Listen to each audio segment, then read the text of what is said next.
Hai semua, sebelum kita masuk ke pembahasan, yuk kenalan dulu. Halo, kenalin nama aku Ayuna Dagestina, absen 4 dari kelas MBI 3B. Hai, kenalin aku Ida Rizky Pratiwi, nomor absen 10 dari kelas MBI 3B. Halo, kenalin aku Ranita Salmaisa Fabila, nomor absen 22 dari kelas MBI 3B. Hai, kenalin nama aku Salvira Medihana, absen 24 dari MBI 3B.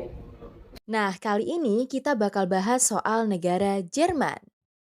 Jerman secara resmi disebut sebagai Republik Federal Jerman adalah negara berbentuk federasi di Eropa. Negara yang beribu kota di Berlin ini memiliki posisi ekonomi dan politik yang sangat penting di Eropa maupun di dunia.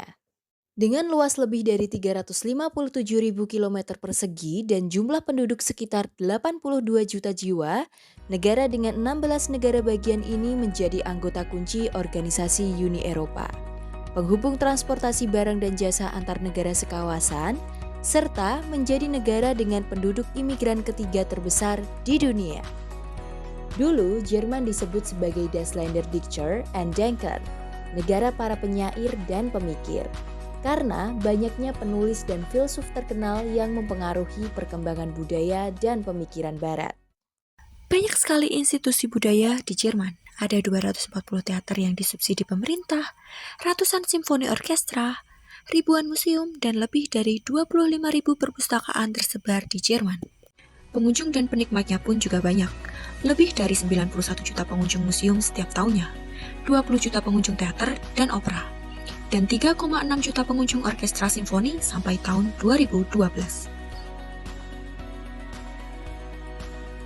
UNESCO mencatat ada 37 situs warisan dunia dari Jerman. Nah, setelah kita mengenal budaya Jerman secara umum, tahukah kalian, Jerman memiliki budaya kerja yang berbeda dengan Indonesia. Yuk, simak lebih lanjut 5 perbedaan budaya kerja Jerman dan Indonesia.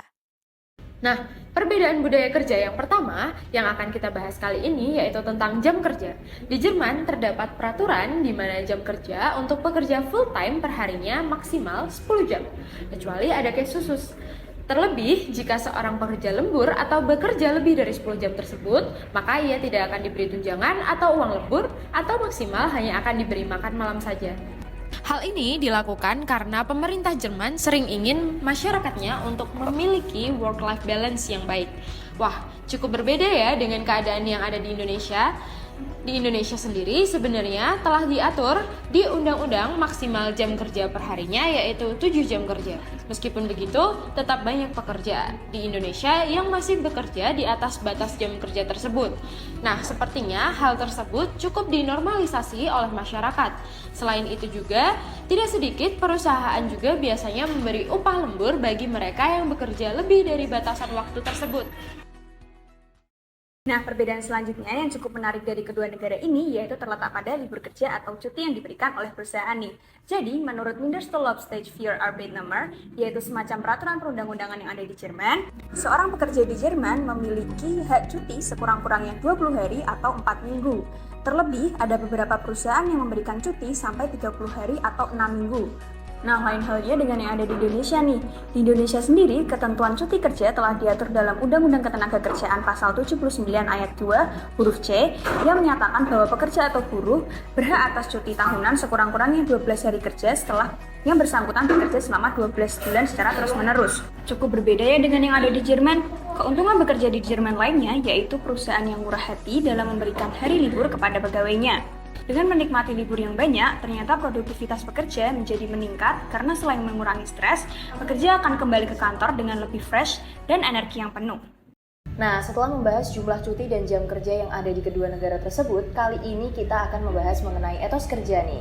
So, Jerman sangat mengutamakan peraturan dan juga disiplin. Dan dalam hal pekerjaan, mereka melakukan dengan sangat serius.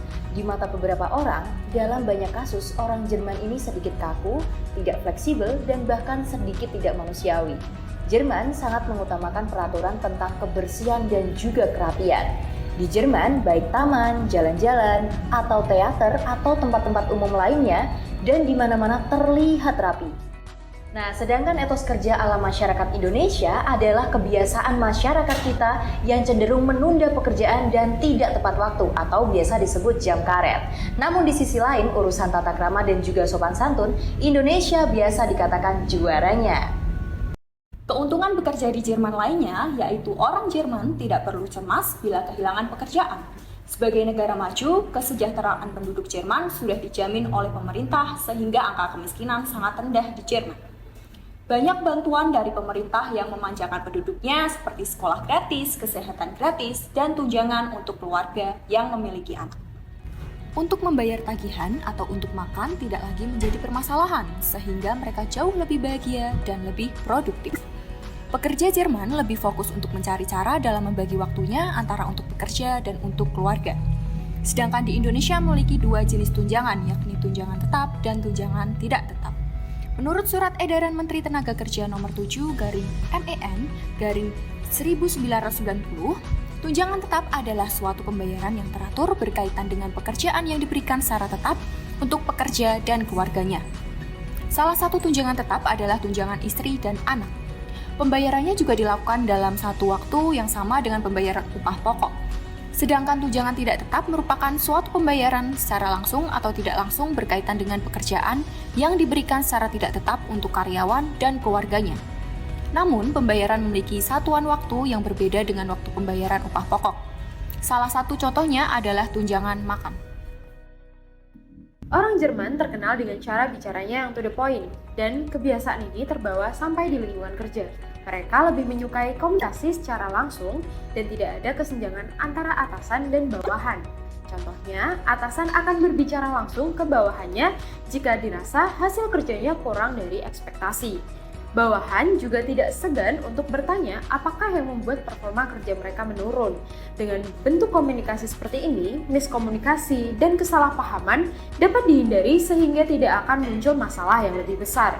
Jadi, jika kamu bekerja di Jerman, kurangi basa-basi saat membicarakan urusan kerja dan biasakanlah diri untuk menerima kritikan dari atasan kamu.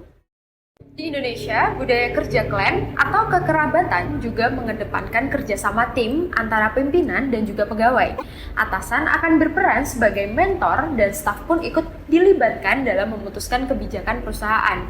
Dengan situasi seperti ini, hubungan seluruh staf dan pimpinan akan menjadi erat seperti keluarga. Biasanya perusahaan yang menerapkan kultur kerja ini memiliki anggota tidak lebih dari 50 orang saja. Nah, itu tadi 5 perbedaan budaya kerja di Jerman dan juga Indonesia. Video ini dibuat bukan untuk menjelekkan budaya manapun. Video ini dibuat agar dapat menjadi contoh yang lebih baik lagi dan agar kita dapat semakin berkembang. Terima kasih sudah menonton video kami, semoga bermanfaat. Bye-bye, Dankeschön.